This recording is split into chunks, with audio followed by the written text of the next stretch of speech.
It usually starts small. A whisper you weren't meant to hear, a joke with your name tucked inside it, a look that lingers 1 second too long, a smile with a blade under it. Most people brush it off. They tell themselves, not worth it. They move on until it happens again, louder, sharper, and in front of others. By the time they feel the urge to respond, the room has already learned a rule about them. Disrespect ignored is disrespect approved. Machiavelli understood this before there were microphones and group chats. In any world that runs on reputation, you don't wait for respect, you enforce it. Your next move after the first sign of disrespect doesn't just shape what the offender thinks of you, it teaches everyone watching how to treat you from now on. Because early on, most disrespect isn't even personal. It's a test. If you fail it, you're marked, not just as weak, but as safe to try again. So when someone crosses the line, do this immediately. You go silent, but not passive. Here's the first Machiavellian law of handling disrespect. The person who reacts emotionally gives away status.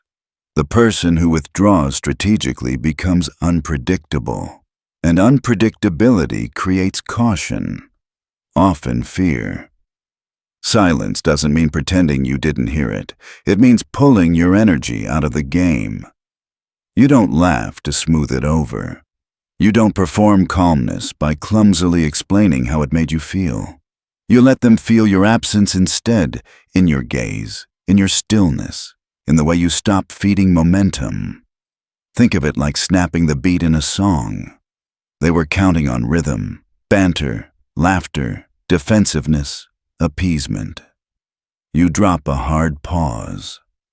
Disrespect thrives on feedback.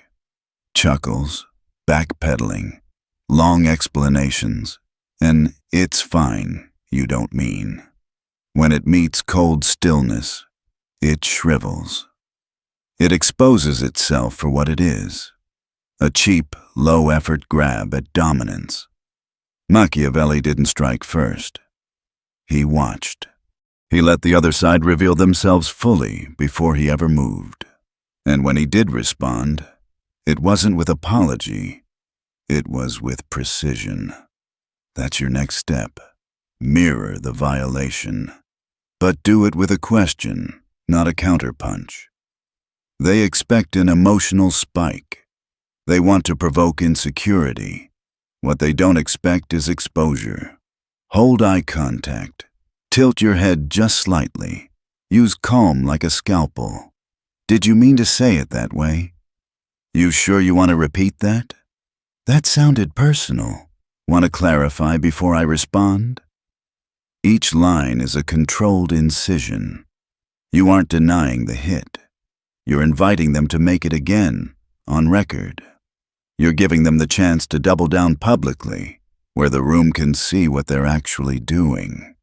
And most won't, because most people who disrespect you aren't brave. They're opportunists. They probe to find the soft door. When you meet the move with silent tension and clean questions, they start to doubt themselves. That doubt is your win condition, not revenge, not drama. Doubt. The person who creates hesitation in others doesn't need to demand respect. They radiate it. But one moment isn't enough. Plenty of people can nail a single confrontation. Very few can hold the frame afterward. If you handle the first jab and then drift back to normal, they'll test the door again. So as soon as the moment passes, you reframe the relationship. Immediately. No announcements, no grand speeches, just a visible shift. Your warmth drops from automatic to selective. Your language sharpens. Shorter sentences, fewer fillers, more pauses. Your availability tightens. If the disrespect happened in public, let your new posture do the teaching. Machiavelli was clear. A well-timed, justified correction doesn't just end a threat, it educates the room. This is how respected people separate from ignored people. It's not about barking or bullying. It's presence through principle. Your stance says, "I'm not available for that," without begging anyone to agree, and the current in the room starts to change. You'll feel it. People become careful with your name. Jokes soften around you. Even your silence gets second-guessed. Remember, you don't need to be the loudest person in the room. Often the most respected person is the one who knows exactly what to do when a line is crossed, and does it without noise. Controlled silence. Surgical clarity. Zero willingness to trade dignity for social comfort. From there, the pattern will repeat. Someone will probe again, usually subtler. A joke with a smile. An oversight that left you out.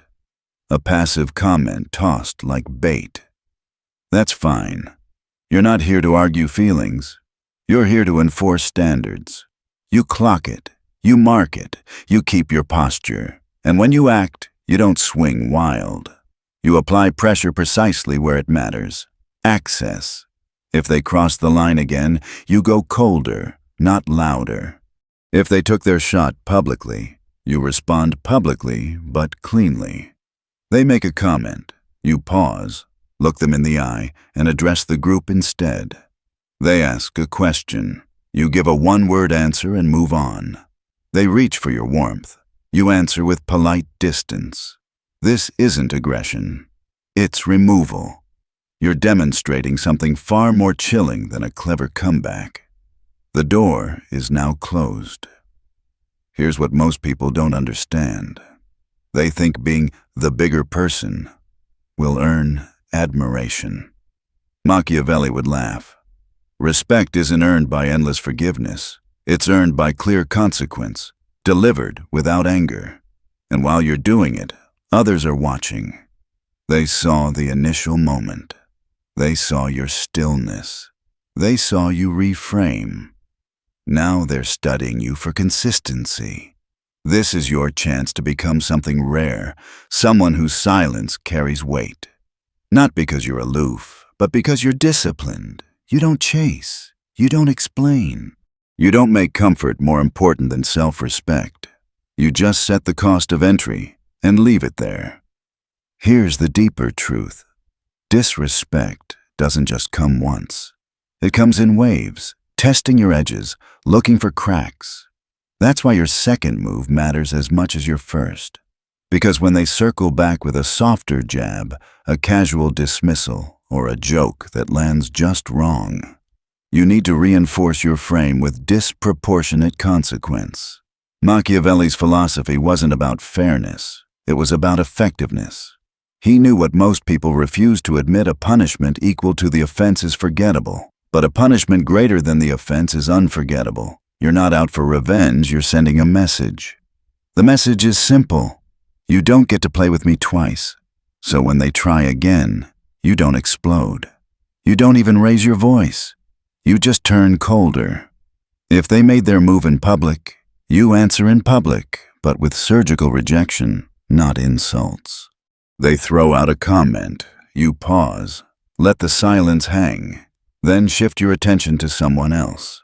They ask you something, you reply with a clipped one-word answer, and let the weight of the distance do the rest. They look for your warmth. You give them the polite formality of a closed door. That's when it sinks in. Not that they angered you, but that they lost access to you. And that's what cuts deepest. Not being insulted, but being erased. Most people fail here. They want to make peace. They want to smooth things over. They hope forgiveness will win admiration. Machiavelli would laugh. Respect doesn't come from forgiving those who crossed you. It comes from making sure they never forget what happened when they did. And don't miss this. Others are always watching. They saw the first moment of disrespect. They saw how you handled it. Now they're waiting to see if you'll hold the line or backslide. This is your chance to recast your image. Machiavelli was clear. Image is more powerful than truth. And in the aftermath of conflict, Your image becomes either your armor or your exposure. So what do you want whispered when you're not around? That you never tolerate being crossed? That you're sharp, no nonsense, untouchable? Because when your name carries those associations, everything changes. People become careful. Their tone softens around you. Even introductions shift. He doesn't play around. She doesn't take disrespect. That becomes your new brand. But here's the twist. Some people don't stop. Some people thrive on chaos. They don't care about approval. They feed on provoking reactions. For them, the game isn't about dominance, it's about disruption. And when they meet someone like you, someone who doesn't flinch, doesn't argue, doesn't give them what they want, they only have two options: escalate or retreat. If they escalate, that's your cue for the third level, using their own disrespect against them. You don't match their energy. You don't meet fire with fire. You spotlight them. You flip their behavior back onto them. Calmly. Surgically. Interesting joke. Do you tell that one at work too? If that's how you talk to your friends, I'd hate to hear how you talk to strangers. I'm surprised you said that out loud. You're not insulting. You're not arguing. You're holding up a mirror, making them wear their own words in front of everyone. That's when the confidence drains out of them. Not because you attacked, but because you exposed. This is Machiavellian retaliation. Never rushed, never loud, but so precise that the other person barely realizes how thoroughly they've just been dismantled. And through it all, you stay calm. You let silence stretch. You let their own words collapse in on them. That's how you build power with silence. By refusing to react the way they expect, and by turning every jab into an opportunity for them to reveal their own insecurity. Because once that pattern is clear, once the room sees it, you never have to chase respect again. Everyone already knows. You don't argue, you don't explain, you don't tolerate. You end things quietly, surgically, permanently. But here's what most don't realize. Disrespect doesn't thrive on boldness. It thrives on safety. People cross you when they believe you won't respond. They joke at your expense because they're sure you'll let it slide. They push because they assume you won't push back. That's their fuel, the belief that you're safe to mock. Machiavelli knew the truth. Power isn't in striking often. It's in creating the sense that you could strike at any moment, and they won't see it coming. That's the shield you want. Unpredictability. The kind that makes them second guess. Did I push too far? Why so quiet? What's he thinking right now? Why didn't she respond the same way this time? That uncertainty becomes your armor. Because the person they're unsure of is the one they start avoiding. And this is the essence of presence. Respect doesn't come from being liked. It comes from being felt. When you walk into a room and the air changes, voices drop, postures shift. People measure their words more carefully. That's not popularity. That's presence. And presence is built on contradiction. You don't always respond, but when you do, it cuts. You're not constantly harsh, but you refuse to be crossed. You don't demand respect, but you revoke access the moment it's violated. Your energy itself becomes a warning. Silent, controlled, undeniable. That's how Machiavelli would have you move. Not chasing approval, not begging to be understood, but teaching everyone, one sharp response at a time, that your silence is expensive and your boundaries are permanent. The final transformation comes when you stop treating disrespect as a wound and start treating it as information. Average people hear an insult and take it personally. They feel pain, they flare up, they defend themselves. But when you shift into a Machiavellian frame, you see it differently. You recognize disrespect for what it really is, a confession, a glimpse into their weakness, a map of their insecurity, their jealousy, their fear. They mock you. That shows you where they feel small. They exclude you. That tells you where they're threatened. They dismiss you. That reveals where they're desperate to assert control. You don't get flustered. You log it. You remember. And then you calculate.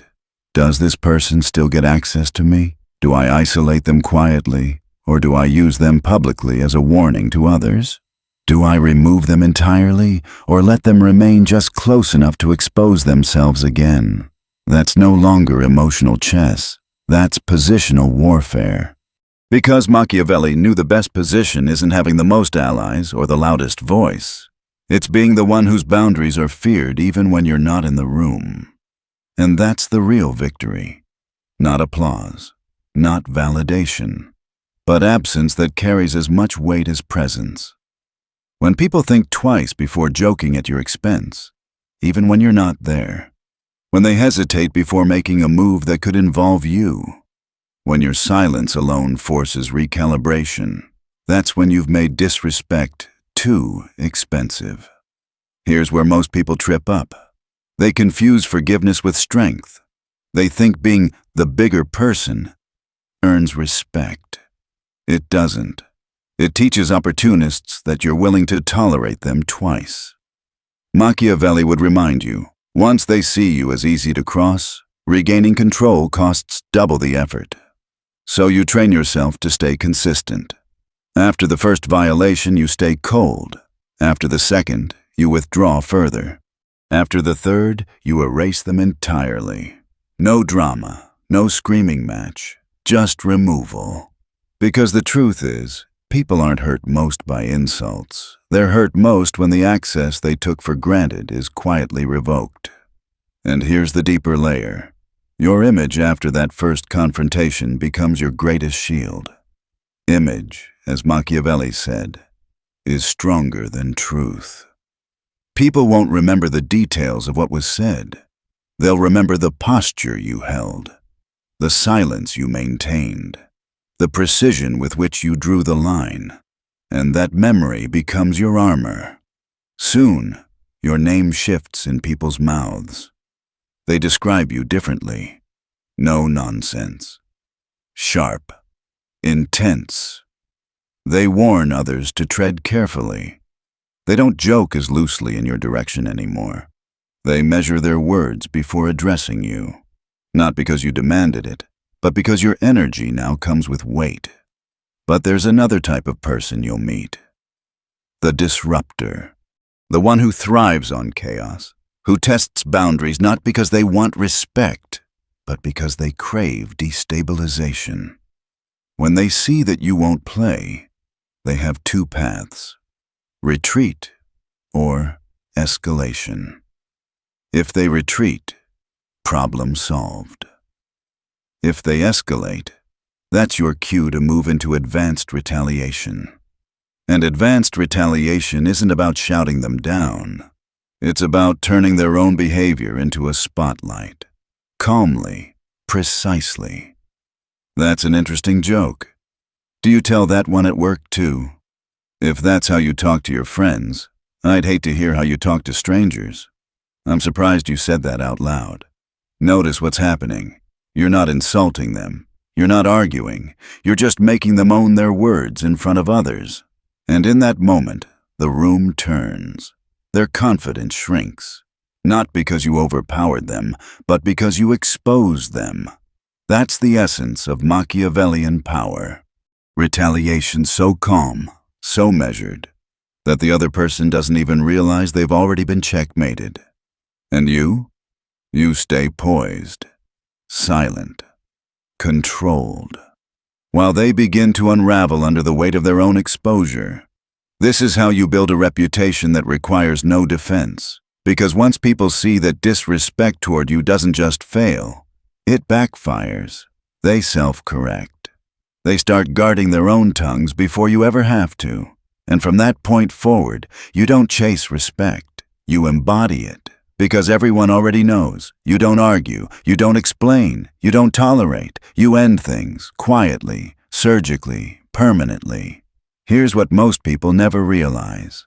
Disrespect thrives not because it's bold, but because it feels safe. People talk down to you when they're convinced there won't be a consequence. They mock you when they believe you won't push back. They test you only because you've trained them. Through silence, through forgiveness, through eagerness to please, that they can get away with it. Machiavelli knew the truth. Power isn't about striking often. It's about creating the sense that you could strike at any time, in a way they can't predict or prepare for. That's why your ultimate shield isn't aggression. It's uncertainty. When you go quiet after disrespect, people start asking themselves, did I go too far? Why didn't he react? What's she thinking right now? Why isn't this playing out like last time? That hesitation becomes your armor, because the person they're unsure of is the one they avoid crossing again. This is why Machiavelli warned rulers against being too predictable. The person everyone can read is the person everyone can control. But the one who remains unreadable, the one who sometimes forgives, sometimes withdraws, sometimes slices with surgical clarity, creates a gravity no one can explain, but everyone feels. Soon, people begin deferring to you instinctively, not out of fear of your rage, but out of respect for your silence. Because in social dynamics, anomalies shift the current. And when you respond less often, but with sharper precision, you become that anomaly. This is where the psychological twist comes in. Most believe respect is about being liked, but it isn't. Respect comes from being felt, from walking into a room and changing the air without saying a word, from being the person others instinctively straighten up around, lower their voices for, measure their words in front of. That's not popularity, that's presence. And presence is built on contradiction. You don't always respond, but when you do, it lands. You don't need to dominate, but you never allow yourself to be crossed. You don't beg for respect, but the second it's violated, access disappears. Your energy itself becomes a warning, a silent boundary wrapped in calm control. Now comes the final transformation. You stop reacting to disrespect as though it's personal. You begin treating it as information.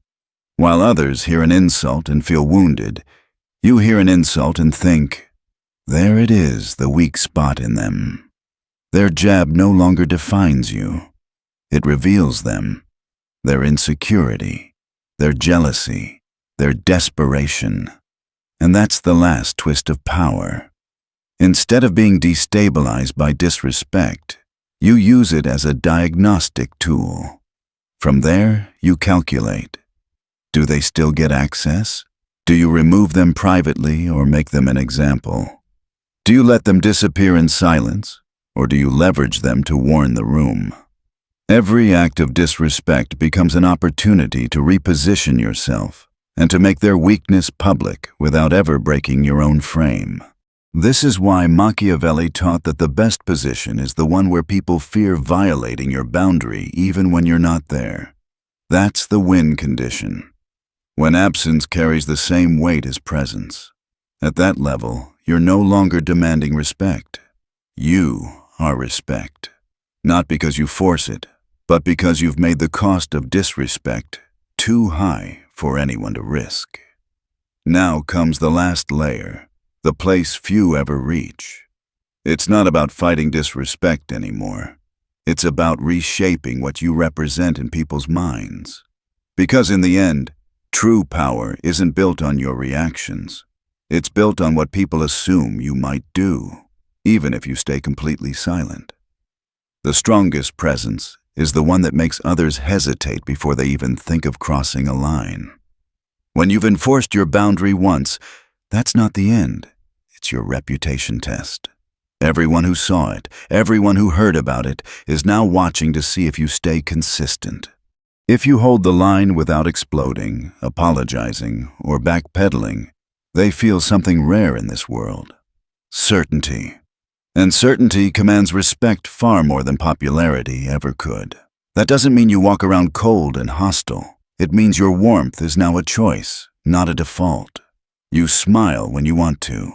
You speak when you decide it matters. You give access only to those who've proven they won't take it for granted.